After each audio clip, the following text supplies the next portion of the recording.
You had every intention of starting. The deadline is real. The task is clear. And yet, here you are, watching a video about a cat who hates Mondays.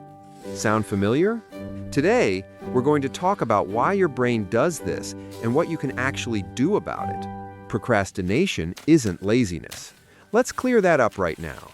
Procrastination is the voluntary delay of an intended task, despite knowing it will make things worse.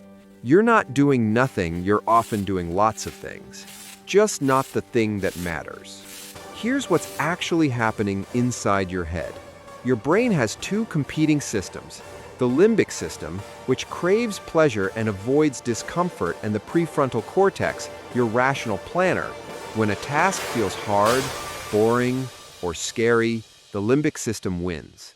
Every single time. Procrastination is fundamentally an emotional regulation problem.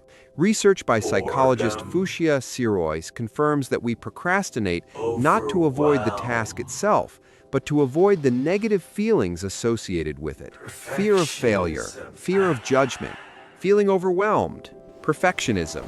And here's the cruel trick. Avoidance works in the short term. You feel better the moment you put something off, but that relief is temporary. What follows is guilt, shame, and anxiety that make the task feel even heavier next time. It's a self-reinforcing loop. Not all procrastinators are the same. Psychologist Linda Sapadin identified 6 types: the perfectionist who waits for ideal conditions, the dreamer who loves big ideas but hates details, the worrier paralyzed by what-ifs, the crisis maker who thrives on deadlines, the defier who resists being told what to do, and the overdoer who takes on too much. This is why motivational advice usually fails. Telling someone to just start ignores the emotional machinery driving the behavior. Willpower is a limited resource. If the task triggers anxiety or self-doubt, raw discipline alone won't cut it. We need a smarter approach. Here's what the science actually says. Self-compassion is more effective than self-criticism. A landmark study by Kristen Neff found that people who forgive themselves after procrastinating are actually less likely to do it again. Beating yourself up keeps you stuck. Treating yourself kindly frees you to move forward. Strategy 1. The 2-minute rule. If a task takes less than 2 minutes, do it now.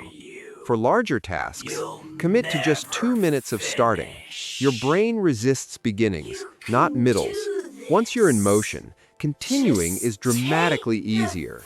This leverages what psychologists call the Zeigarnik effect. Unfinished tasks create mental tension that pulls you forward.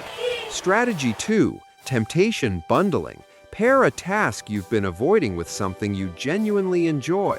Only listen to your favorite podcast while doing admin work. Only have your special coffee while working on that report. Behavioral economist Katie Milkman's research shows this dramatically increases follow-through. Strategy 3. Implementation intentions. Vague goals invite procrastination. Specific plans reduce it. Instead of saying, "I'll work on this soon," say, "I will work on this on Tuesday at 9 a.m. at the kitchen table for 45 minutes. Research by Peter Gollwitzer shows this simple if-then planning can double or triple follow-through. Strategy 4. Design your environment for focus. Willpower is reactive. It responds to what's around you. If your phone is visible, you will check it. If Netflix is one click away, you will open it. Remove friction from good behaviors. Add friction to bad ones. Your future self will thank you. Strategy 5. Body doubling. Simply having another person present, even silently, dramatically increases focus. This is why people work better in libraries or coffee shops. It activates social accountability circuits in the brain. You don't need them to do anything. Just exist nearby. Virtual co-working sessions work too. Strategy 5. Body doubling. Simply having another person present, even silently, dramatically increases focus. This is why people work better in libraries or coffee shops. It activates social accountability circuits in the brain. You don't need them to do anything. Just exist nearby. Virtual co-working sessions work too. Strategy 7. Name the fear. When you notice you're avoiding something, ask yourself, what am I actually afraid will happen if I start this? Write it down. Fear lives in the shadows. The moment you name it, you take away its power. Often, the worst case is survivable and far less likely than your anxious brain imagines. Strategy 8. Time boxing. Assign fixed time blocks to tasks, not open-ended sessions. I'll work until it's done invites avoidance. I'll work for 25 minutes is manageable. The Pomodoro technique uses 2 5-minute sprints with short breaks. It works because it makes the task finite. Your brain can tolerate almost anything for 25 minutes. Strategy 9. Task decomposition. Procrastination thrives on ambiguity and scale. Write the report is terrifying. Open a new document and write one sentence is not. Break every avoided task into the smallest possible first action. The goal is to make the entry point so easy, your brain sees no reason to resist. Strategy 10. Identity reframing.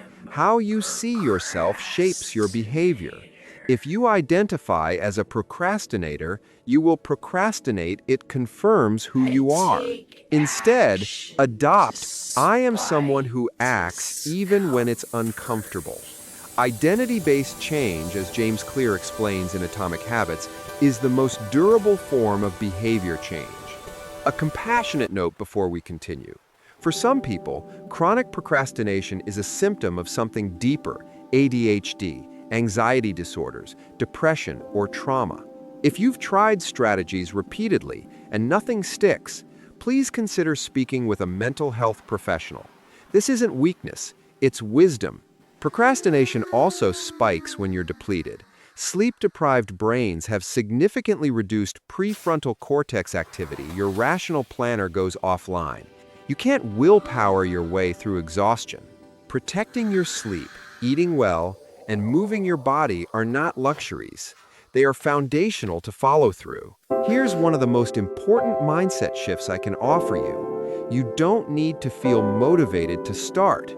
The research is clear: motivation follows action, not the other way around.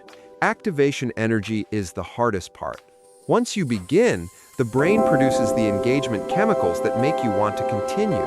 Start ugly, start messy, just start. Let's be honest about the real cost. Chronic procrastination has been linked in research to higher stress, poorer health, lower income, damaged relationships, and deep regret. A study by Timothy Peichel found that procrastinators experience significantly worse well-being over time. This isn't meant to frighten you, it's meant to honor what's actually at stake. Psychologist Hal Hershfield's research reveals that procrastinators literally experience their future self as a stranger, a different person entirely. When you strengthen your connection to who you'll become, future consequences feel real. Try writing a letter to your future self. Ask, what do I wish present me would do today? External accountability is a powerful tool. Telling someone your goal makes you more likely to follow through. Commitment devices like paying money you'll forfeit if you fail are even more powerful.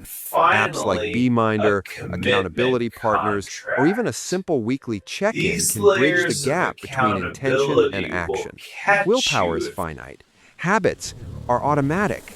The goal of every strategy we've discussed isn't to make you rely on discipline forever. It's to help you build systems where good behavior becomes default. When starting your work session becomes a habit, like brushing your teeth, you stop negotiating with yourself every morning.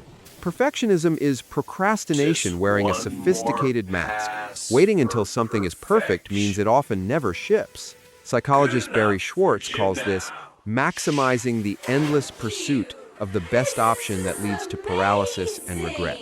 Adopt a good enough and improving mindset. Done is better than perfect. Progress is better than polish.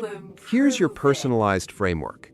You don't need all 10 strategies. You need the right 3 or 4 for your specific procrastination type. Start with this. Identify your trigger. Name the emotion. Apply Habit one friction stacking reduction tactic. completes it. Build one habit anchor. Review once a week. Small, Perfect. consistent improvements Now, compound into permanent schedule a change. weekly Here's the deeper review. truth. Procrastination isn't just about getting things done.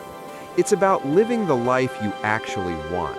Every task you avoid is often a step towards something meaningful, a dream, a relationship, a version of yourself you're still becoming.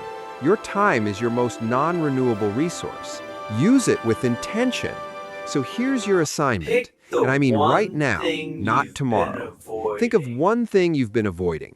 Just one. Start Set for a timer 2 for 2 minutes. minutes. Open it, start. Right You don't have to now. finish. You don't have to be ready.